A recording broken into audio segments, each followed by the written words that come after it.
Bonjour à tous, bienvenue sur ma chaîne. Si vous aimez le drame, le suspense et les histoires palpitantes inspirées de la riche tradition de Nollywood, vous êtes au bon endroit. Aujourd'hui, nous avons une histoire incroyable qui va vous captiver du début à la fin. Elle est remplie de drame, de suspense et de tous les éléments d'un moment romantique captivant. Alors installez-vous confortablement, détendez-vous et laissez cette histoire vous plonger dans un monde de mystère et d'excitation. Si vous êtes nouveau ici, n'oubliez pas de vous abonner pour découvrir d'autres histoires uniques. Cette histoire commence dans la vibrante ville de Lagos, au Nigeria, avec une jeune fille nommée Sonia.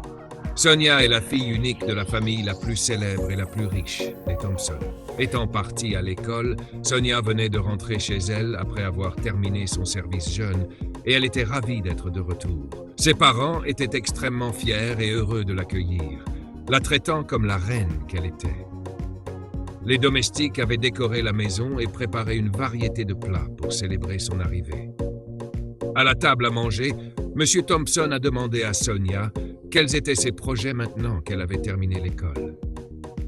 Cependant, se sentant un peu dépassée, Sonia a dit à son père qu'elle venait de rentrer et avait besoin de temps pour se reposer. Ce n'était pas le bon moment pour de telles conversations. Alors qu'ils discutaient encore, le gardien est entré et s'est excusé de ne pas être venu travailler la veille. M. Thompson a immédiatement demandé pourquoi il n'avait pas été présent. Le gardien a expliqué que le fils de son oncle et un ami avaient disparu et qu'il les cherchait. Comme il était sorti avec ses amis, il n'était pas revenu. M. Thompson, choqué, a commenté que de tels incidents devenaient courants dans le pays, avec différentes personnes disparaissant chaque jour. Il a exprimé sa déception que le gouvernement ne fasse rien à ce sujet. Attristé, il a souhaité au gardien de retrouver bientôt le fils de son oncle. Après cela, le gardien est retourné à son poste et M. Thompson et Sonia ont continué leur conversation sur la vie après l'école. Cependant, Sonia a finalement mis fin à la conversation poliment et est retournée dans sa chambre. Entre-temps, Sonia avait entretenu une relation secrète avec un jeune homme séduisant nommé Victor pendant leurs années d'école. Un jour, comme il l'avait prévu, Victor a emmené Sonia à un rendez-vous. Ils sont allés dans un bel établissement avec une atmosphère agréable où ils ont mangé, bu et discuté, profitant de leur temps ensemble. Alors qu'ils se préparaient à partir, une voiture s'est soudainement arrêtée devant eux. M. Thompson, voyant les deux ensemble, a immédiatement ordonné à Sonia de monter dans la voiture. Sonia a rapidement fait signe à Victor de rentrer chez lui, promettant de l'appeler plus tard.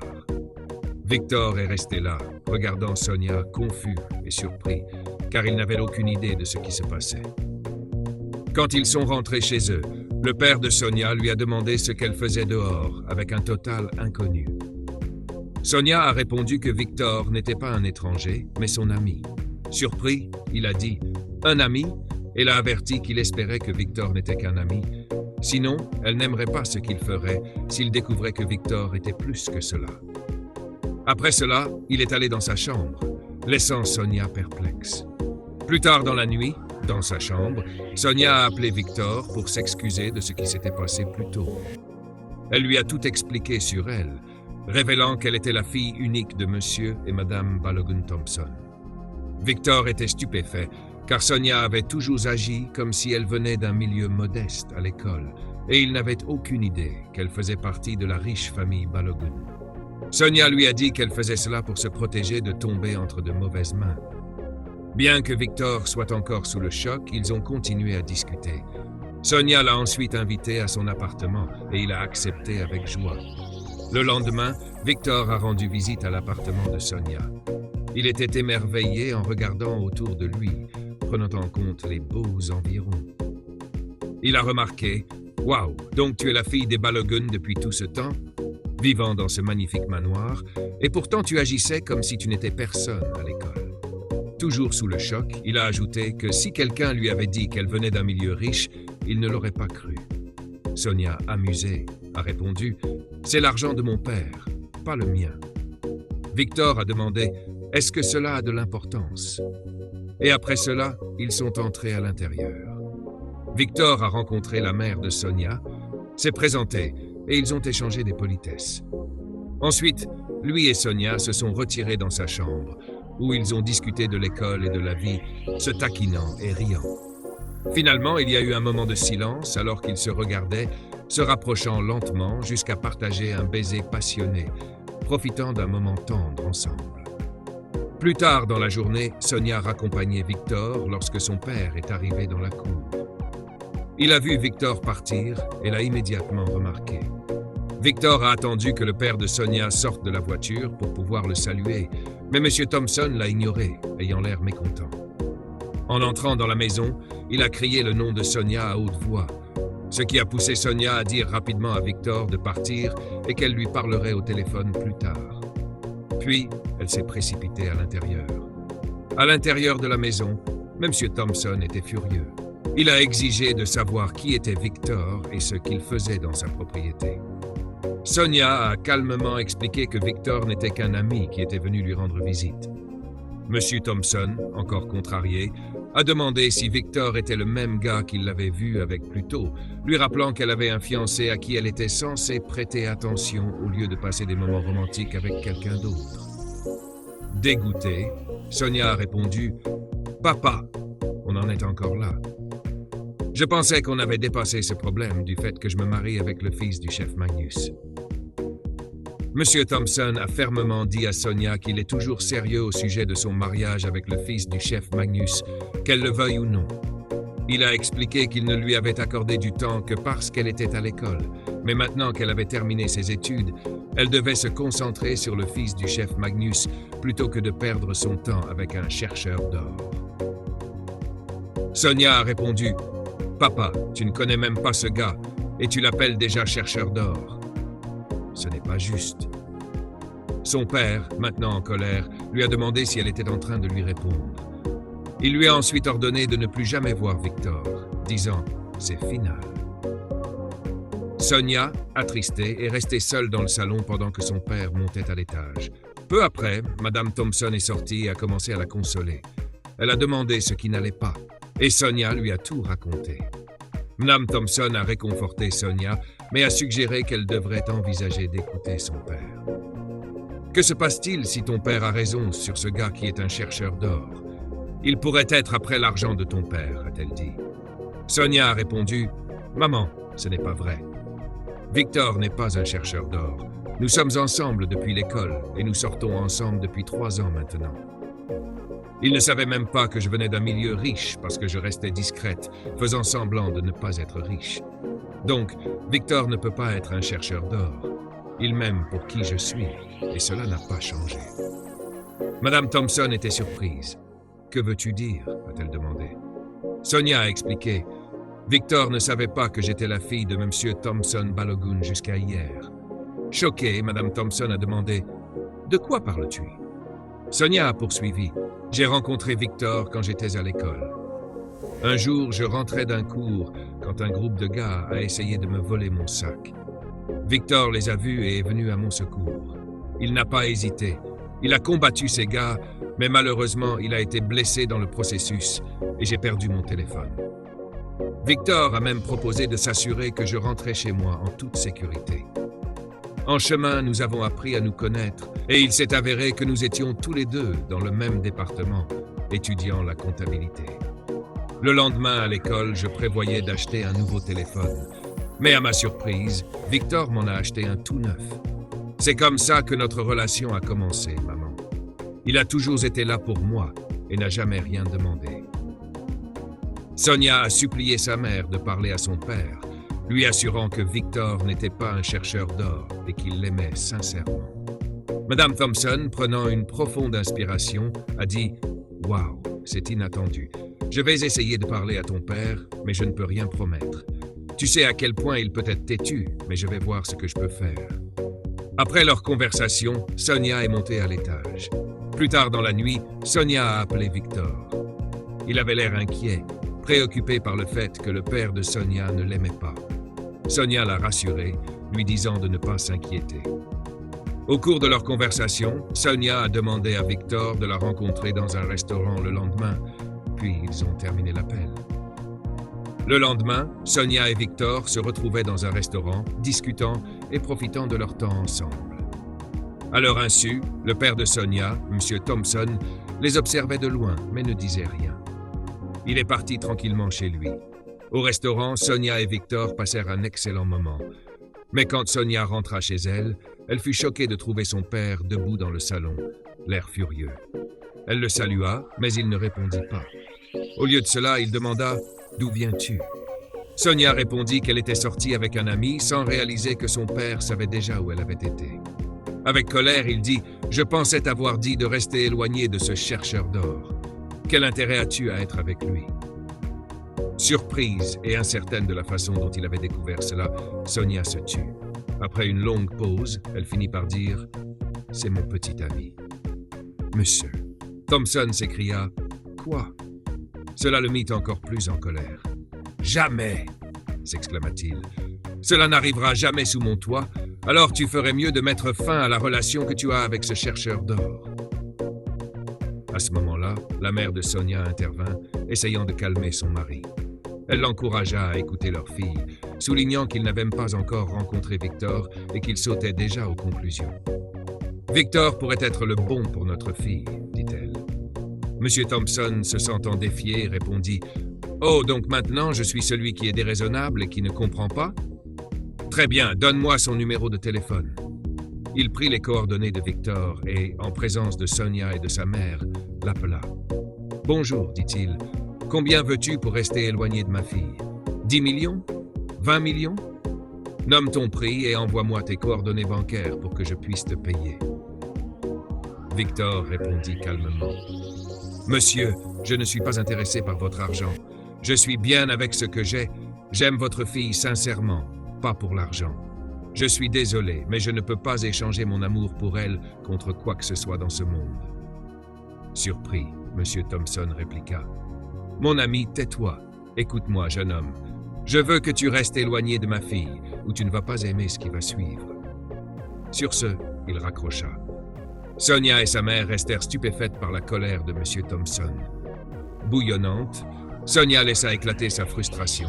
« Papa, pourquoi es-tu si déterminé à rendre ma vie misérable? Que veux-tu de moi? N'ai-je pas tout fait pour te plaire? J'ai étudié la comptabilité parce que tu le voulais. Je suis allé à l'école que tu as choisie. Tout a toujours été à propos de toi. Juste cette fois, j'ai trouvé quelque chose de spécial pour moi. Mais non, tu ne me laisseras pas être. » Elle s'effondra en larmes en parlant. À leur grand désarroi, M. Thompson ne montra aucune empathie. Au lieu de cela, il dit froidement « Écoute-moi, jeune fille. Ton fiancé, le fils du chef Magnus, sera bientôt de retour dans le pays. Alors, tu ferais mieux d'oublier tout ce que tu penses avoir avec ce chercheur d'or et de te préparer pour ton mariage. » Sonia, à travers ses larmes, répondit « Papa, je n'épouse pas le fils du chef Magnus. C'est Victor ou personne. » Monsieur Thompson, maintenant furieux, dit « Alors considère-toi déshéritée et tu perdras tout, y compris ton héritage. » Sonia, en colère et blessée, répliqua « Tant pis » et monta en trombe à l'étage pour faire ses valises. Quand elle redescendit, sa mère était surprise et tenta de l'arrêter, mais Monsieur Thompson était assis là, observant sans dire un mot. Sonia quitta la maison, claquant la porte derrière elle. Plus tard dans la journée, en se rendant au parc, Sonia appela Victor. Elle l'informa qu'elle se dirigeait chez lui. Victor fut surpris et essaya de comprendre ce qui se passait, mais elle lui dit de ne pas s'inquiéter, ajoutant qu'elle expliquerait tout en arrivant. Victor acquiesça et lui demanda de le prévenir dès qu'elle serait là. Ce soir-là, M. Thompson était dans le salon quand Mme Thompson s'approcha de lui, inquiète pour leur fille. Elle essaya de persuader M. Thompson d'appeler Sonia, mais il était obstiné et refusa. Il dit qu'elle aille où elle veut. Quand elle sera confrontée à quelque chose qu'elle ne peut pas gérer là-bas, elle reviendra vers moi, laissant sa femme dévastée. Malgré cela, Mme Thompson continua de le supplier d'appeler leur fille. Après de nombreuses supplications, et avec M. Thompson toujours refusant, elle décida d'appeler Sonia elle-même, mais n'obtint aucune réponse. Elle essaya plusieurs fois, mais ne parvint pas à la joindre, devenant de plus en plus anxieuse alors qu'il était déjà tard. Elle demanda à son mari « Où notre fille pourrait-elle être à cette heure-ci » M. Thompson répondit avec sarcasme Elle doit être avec ce fou de petit ami. Madame Thompson rétorqua « Comment peux-tu en être si sûr? Et si notre fille était en danger ?» Mais M. Thompson refusa d'écouter, balayant ses inquiétudes comme des réactions émotionnelles avant de se diriger vers sa chambre. Le lendemain matin, M. et Mme Thompson étaient encore plus inquiets lorsque Sonia n'était toujours pas rentrée. Ils essayèrent de l'appeler à plusieurs reprises, mais ne purent toujours pas la joindre. Mme Thompson était visiblement anxieuse, et M. Thompson se rappela enfin qu'il avait le numéro de contact de Victor. Il appela immédiatement Victor et, sans salutation, exigea « Jeune homme, où est ma fille et où l'as-tu emmenée ?» Victor fut pris au dépourvu, mais avant qu'il ne puisse dire quoi que ce soit, M. Thompson avertit « Si ma fille n'est pas rentrée ce soir, je te fais arrêter. » Maintenant profondément inquiet, Victor se demanda où Sonia pouvait bien être, car elle lui avait dit qu'elle venait chez lui. Il essaya de l'appeler plusieurs fois, mais son téléphone ne passait toujours pas, ce qui ne faisait qu'augmenter son inquiétude. Le soir suivant, M. Thompson et Mme Thompson étaient toujours inquiets pour leur fille lorsque M. Thompson appela à nouveau Victor. « Jeune homme, il semble que tu joues avec moi. Ma fille a disparu et tu penses pouvoir la garder chez toi ?»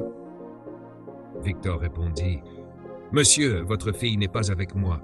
Elle m'a dit qu'elle venait chez moi, mais quand je lui ai demandé ce qui n'allait pas, elle ne m'a donné aucune réponse. » Cependant, M. Thompson n'écouta pas et le menaça davantage. « Écoute-moi, jeune homme. Si quelque chose arrive à ma fille, je te ferai enfermer pour le reste de ta vie. » Victor essaya d'expliquer, mais M. Thompson le coupa et mit fin à l'appel. Après cet appel, Victor se sentit menacé et effrayé à l'idée d'être arrêté. Il prit immédiatement son téléphone et appela son meilleur ami, Maurice, en disant que c'était une urgence et qu'il se rendait chez lui tout de suite. Surpris par la peur dans la voix de Victor, Maurice demanda ce qui se passait, mais Victor dit qu'ils en discuteraient en se rencontrant et mit fin à l'appel. Rapidement, Victor prit quelques vêtements et sortit de la maison en hâte. Plus tard, chez Maurice, Victor était assis, l'air confus et inquiet. Maurice, voyant son état, demanda « Frérot, qu'est-ce qui ne va pas ?»« C'est ma petite amie, Sonia, » répondit Victor. « Ta petite amie? Que s'est-il passé? Vous vous êtes disputé ou quelque chose comme ça ?» demanda Maurice. Victor répondit « Frérot, ma petite amie a disparu. Et le pire, c'est que je ne l'ai pas vue depuis son appel. Son père me menace de m'arrêter si je ne lui dis pas où elle est. C'est pourquoi j'ai fui ma maison. » Surpris, Maurice dit « Tu veux dire que Sonia est portée disparue? Comment cela se fait-il? Je l'ai vue hier monter dans un bus pour chez toi. Elle m'a même dit qu'elle allait te voir. J'ai eu un bref échange avec le conducteur à cause de la façon dont il parlait à Sonia. Je lui ai même parlé juste avant qu'elle ne monte dans le bus et je lui ai demandé de te transmettre mes salutations.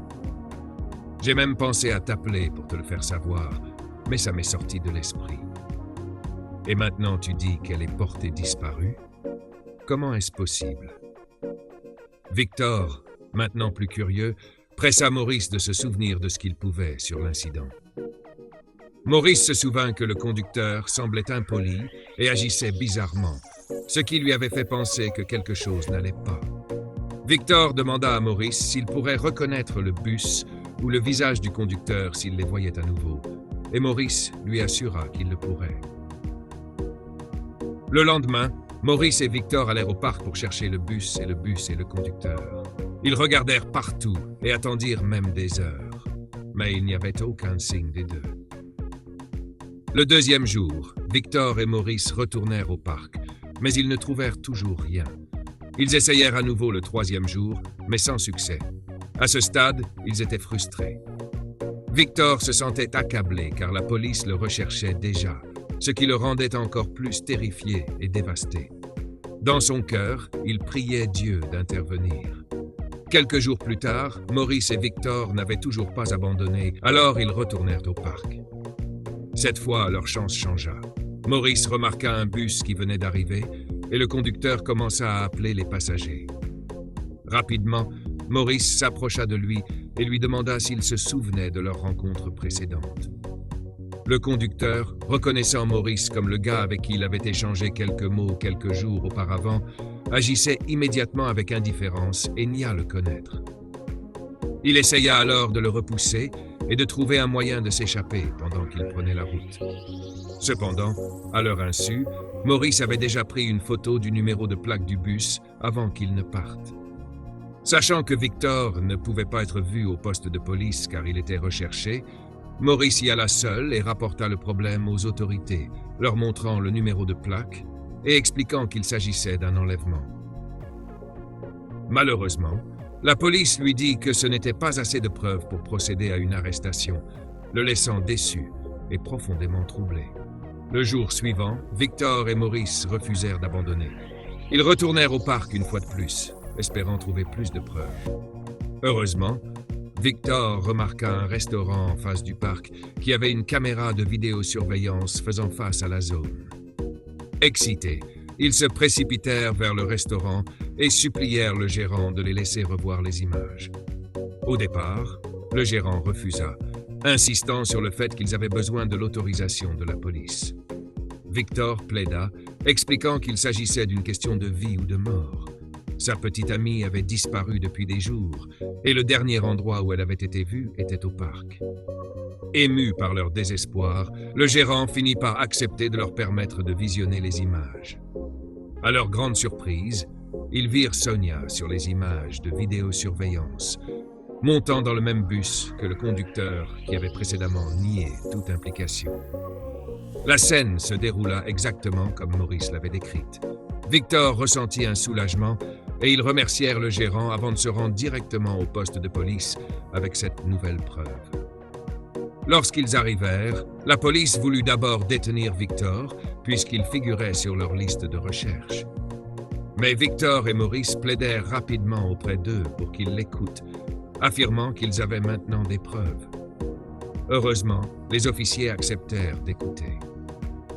Enfin, après avoir examiné les preuves concrètes, la police a agi immédiatement. Ils commencèrent à rechercher le bus avec le numéro de plaque donné et à retrouver le conducteur que Maurice avait décrit. Après une enquête approfondie, ils localisèrent le bus et arrêtèrent à la fois le chauffeur et le conducteur. Les jours passèrent et M. Thompson et sa femme étaient consumés par la peur et l'anxiété face à la disparition de leur fille. Victor, qu'ils avaient menacé et blâmé, était également introuvable, ce qui ne faisait qu'ajouter à leur détresse, surtout pour la mère de Sonia. Elle pleurait jour et nuit, priant Dieu pour le retour en toute sécurité de sa fille. De retour au poste de police, avec le chauffeur et le conducteur en garde à vue, la police commença son interrogatoire. Malgré des questions rigoureuses, les hommes refusèrent initialement de divulguer des informations. Les officiers recoururent à des méthodes physiques, espérant forcer une confession, mais les suspects restaient toujours silencieux. Cependant, la police était persévérante, et finalement, le conducteur, désespéré et craignant pour sa vie, supplia de confesser. Le conducteur expliqua qu'il n'était pas directement responsable de la disparition de Sonia. Il travaillait pour un homme qui leur fournissait le bus, et il n'opérait que sur instruction. Il révéla que le bus avait une caractéristique particulière. Appuyé sur un certain bouton, faisait disparaître tous les passagers.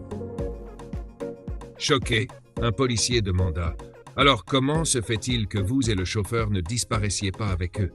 Et où vont ces gens ?» Cette fois, le chauffeur prit la parole, expliquant qu'on leur avait donné un dispositif spécial à porter au poignet qui les empêchait de disparaître, laissant les officiers stupéfaits et perplexes. « C'est vraiment étrange. Comment est-ce même possible ?» pensèrent-ils. Un autre officier demanda « Alors, où vont ces gens ?» Le conducteur et le chauffeur prétendirent qu'ils n'en avaient aucune idée. Ils faisaient seulement leur travail comme l'avait ordonné leur patron. La curiosité grandissait parmi les officiers. « Depuis combien de temps faites-vous cela et combien êtes-vous payés ?» demanda l'un d'eux. Les hommes avouèrent qu'ils étaient impliqués dans cette opération depuis 2 ans, gagnant 2 millions de Naira par voyage, ce qui expliquait pourquoi ils continuaient malgré le fait qu'ils savaient que c'était mal.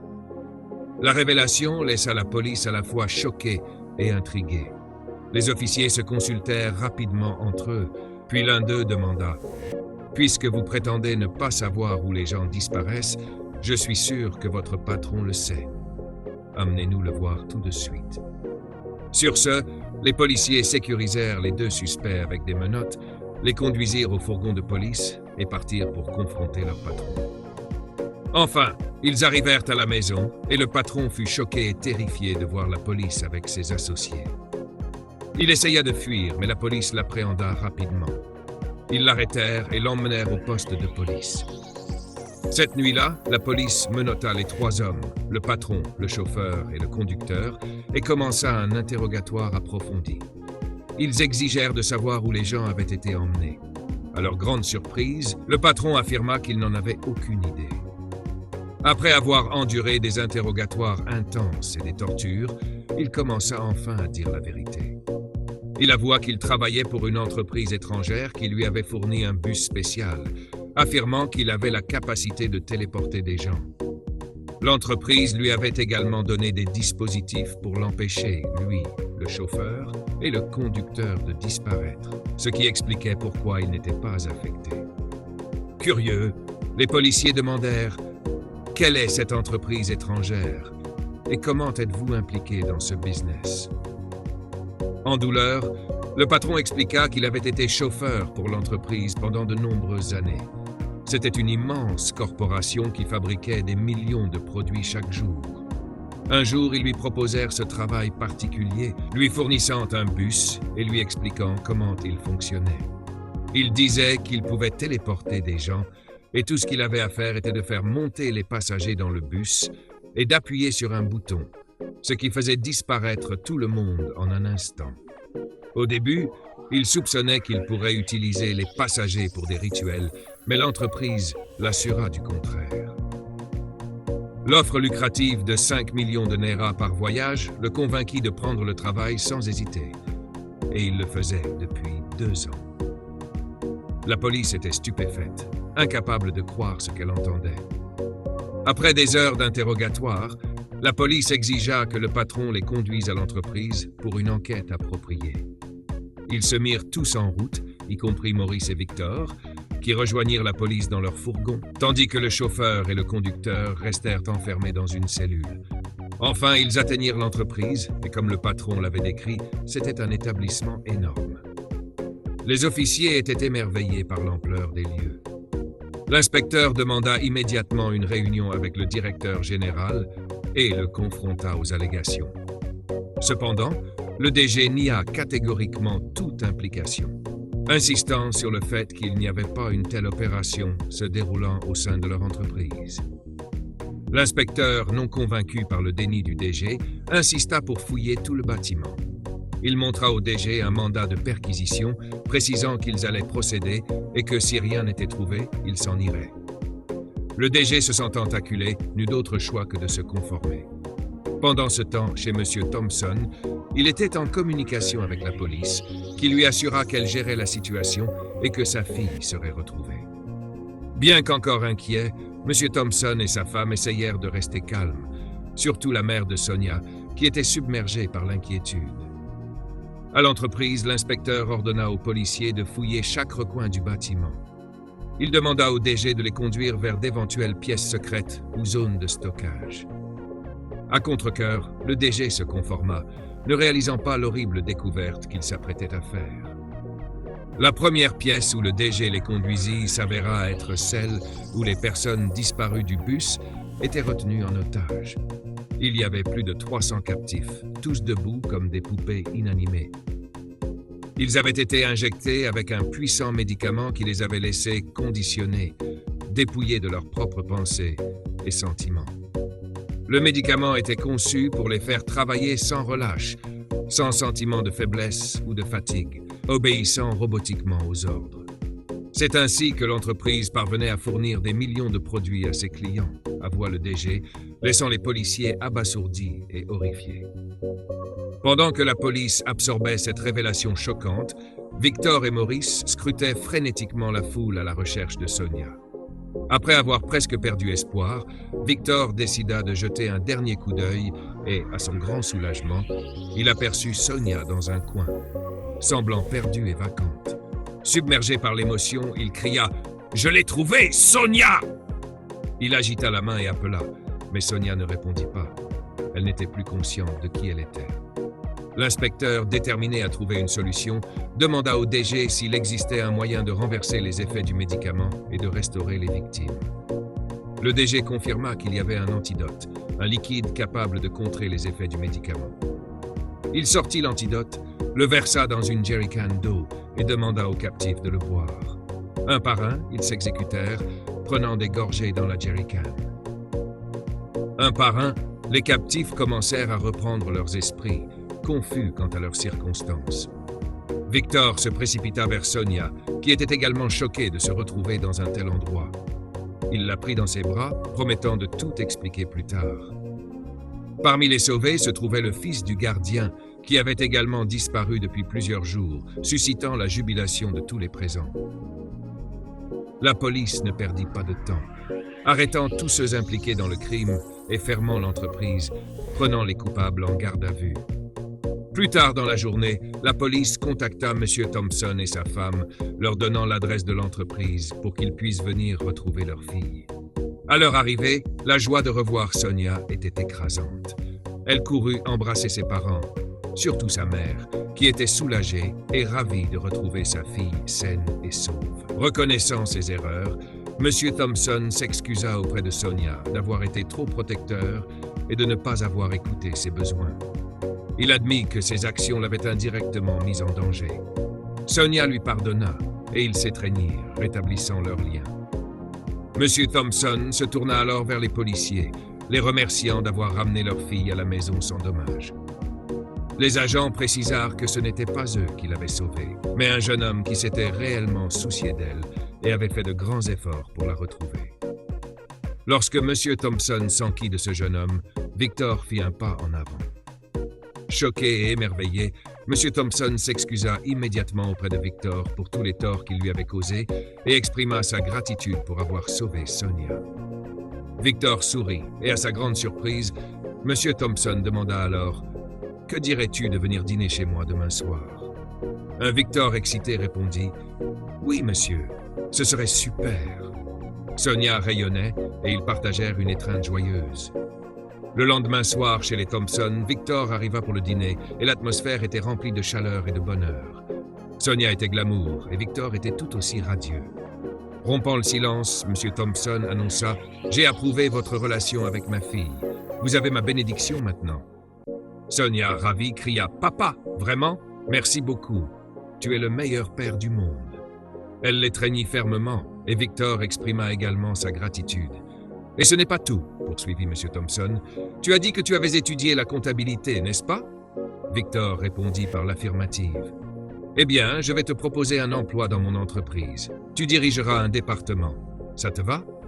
Ravi, Victor bondit de joie, rempli de gratitude et d'excitation, laissant tout le monde sourire. Lui et Sonia échangèrent des regards, main dans la main, tandis que M. Thompson et sa femme rayonnaient de fierté. Ensemble, ils apprécièrent leur repas, célébrant de nouveaux départs. Merci de nous avoir rejoints. N'oubliez pas de vous abonner à ma chaîne pour plus d'histoires intéressantes et captivantes.